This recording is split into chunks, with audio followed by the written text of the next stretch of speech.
What's up, my future Air Force generals and chiefs? It's your boy, Michael Inman, and welcome back to Main Man 212. In today's video, we're going to discuss, should you go in open contract? And before you skip to the end, the answer is no. No, no, no. Unless. So, first and foremost, what is an open contract in regards to joining the United States Air Force?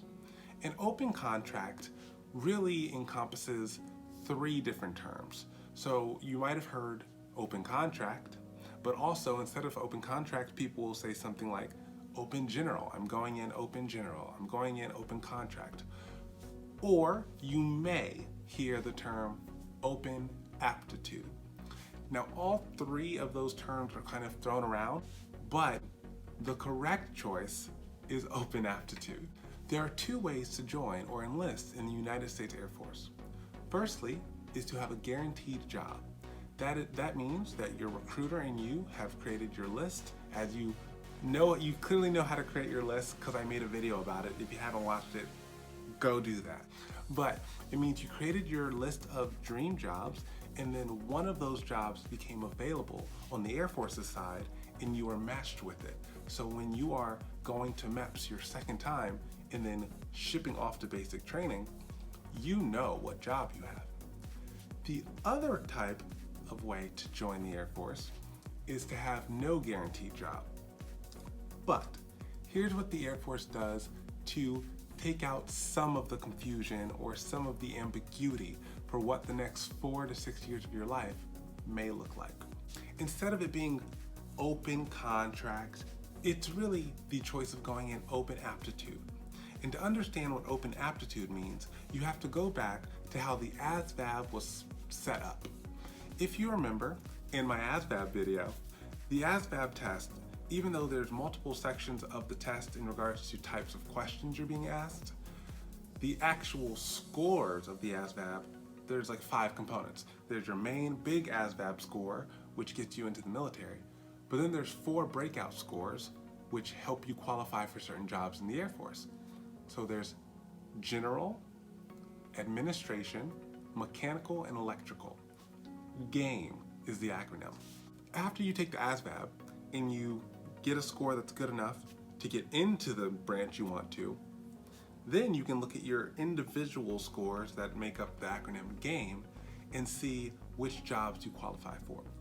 The jobs of the Air Force, they all have their minimum requirements for those categories.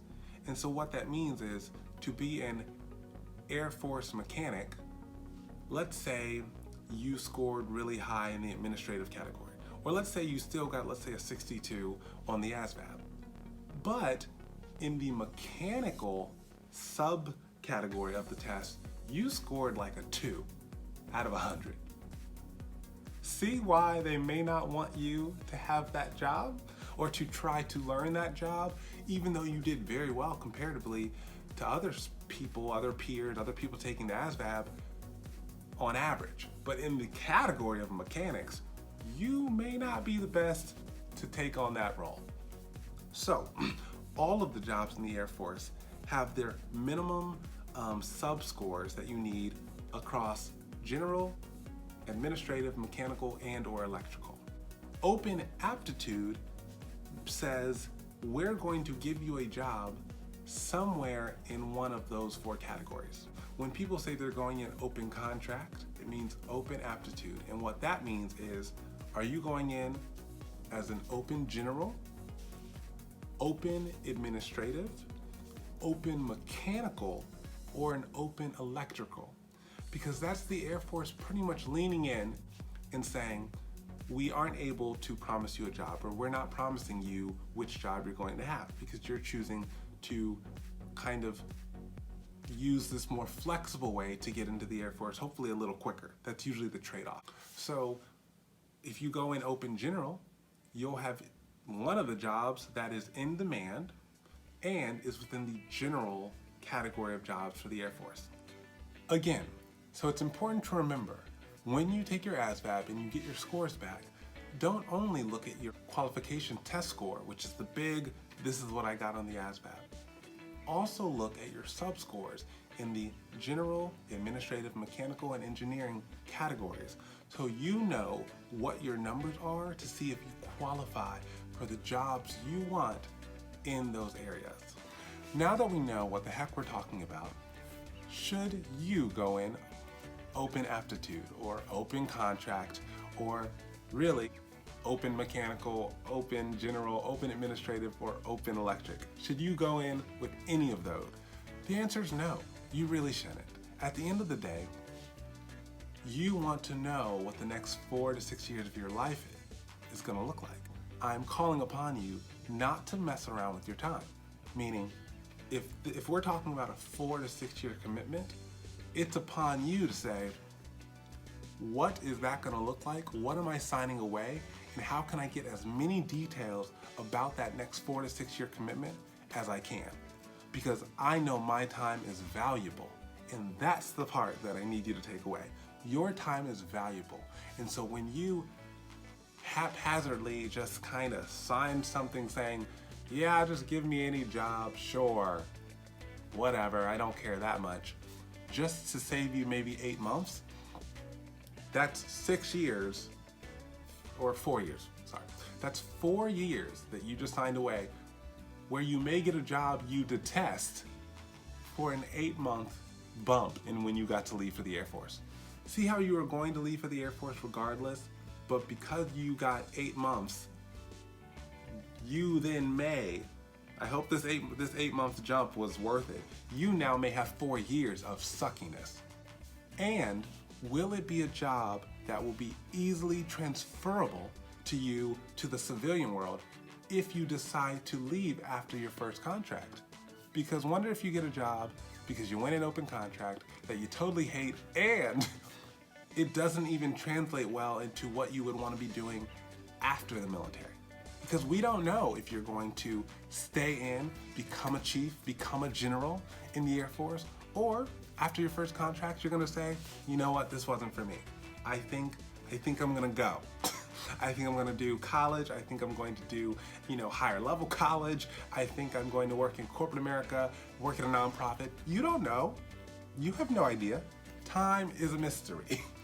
So, you want a job that allows you that flexibility after the military so that you can use the skills you had during your time, hopefully, in your career after.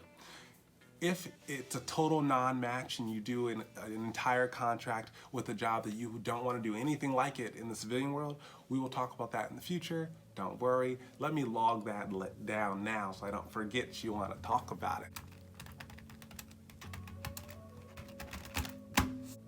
Where were we? Also, some of you will be told by your recruiters that you can just switch halfway. So there's no problem going in open contract because if you don't like your job, you can literally start retraining once half your contract is finished. I'm pretty sure that's true. You can start retraining halfway through your contract, but wonder if the job they put you in is very low man. If you are two years into your contract and you're like, hey leadership, hey boss, hey command, I'd like to retrain into that. And they look at their charts and they go, well, the job you want is overmanned, meaning there's too many people in that job compared to like what the Air Force needs. And the job you're currently in is undermanned, meaning we don't have enough people. Application denied. So now, you being told by your recruiter, thinking you could switch over in just 2 years. It's just 2 years, I'll be fine. Once again, what did we say? We said we don't gamble with our time like that. So stop thinking like that. It's just 2 years, it'll be fine. Don't do that. It's much better to list out, let's say 10 jobs that you know you are opting into, meaning even the 10th one on your list, the lowest one on your list, if you get that, you'll still be fine. Meaning, you know what, it was hard to even find 10 jobs I want, but I found some that, let's say I want 4 of these jobs, and the other 6, I guess I'll be fine with it. That's still better than having a job you hate, which you may end up hating the job you even put on the list, but at least you have kind of the ease of mind, I don't know if that's the saying. At least you have at least you know that you put it on your list and you didn't give that choice to someone else. The only reason, in my point of view, which these are just my opinions, the only reason it makes sense for someone to go in Open Aptitude is if you need a change of scenery. Like if you, not just I wanna leave, like if you need underscore, bold, maybe italicize if you're into it. If you need a change of environment, a change of situation, definitely go in Open Aptitude. Because Open Contract or Open Aptitude will get you shipped off to basic training and starting this new exciting adventure much quicker than having a normal, these are the jobs that I am considering for my next 4 to 6 years. When it's a code red, it's a code red. You gotta go. So that is the only reason I understand someone doing Open Contract. If that's not you, if it's not honestly, I need a change, I need to leave. And you need to make that choice. Like how much can you endure the situation you're currently in? As long as you're safe, as long as you have that flexibility, I think you should create a list and stick to your list. I hope you enjoyed the video. If you did, definitely give this video a like. Also, subscribe if you want to see my future videos. They come out every Monday. And once again, I'm kind of going to be reflecting on my Air Force journey up to this point where I am right now.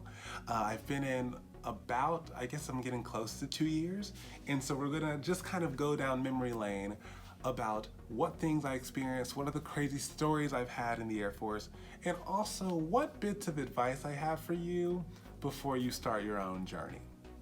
Additionally, if you'd like to kind of get to know me in a less formal, I mean, this is not that formal, but if you'd like to get to know me in a more non-military only focused way, at least for now, definitely follow me on Instagram at mainman212.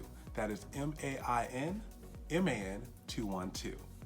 Thank you for watching. Remember to share this with anyone that you feel it may be useful for, and I will see you next Monday.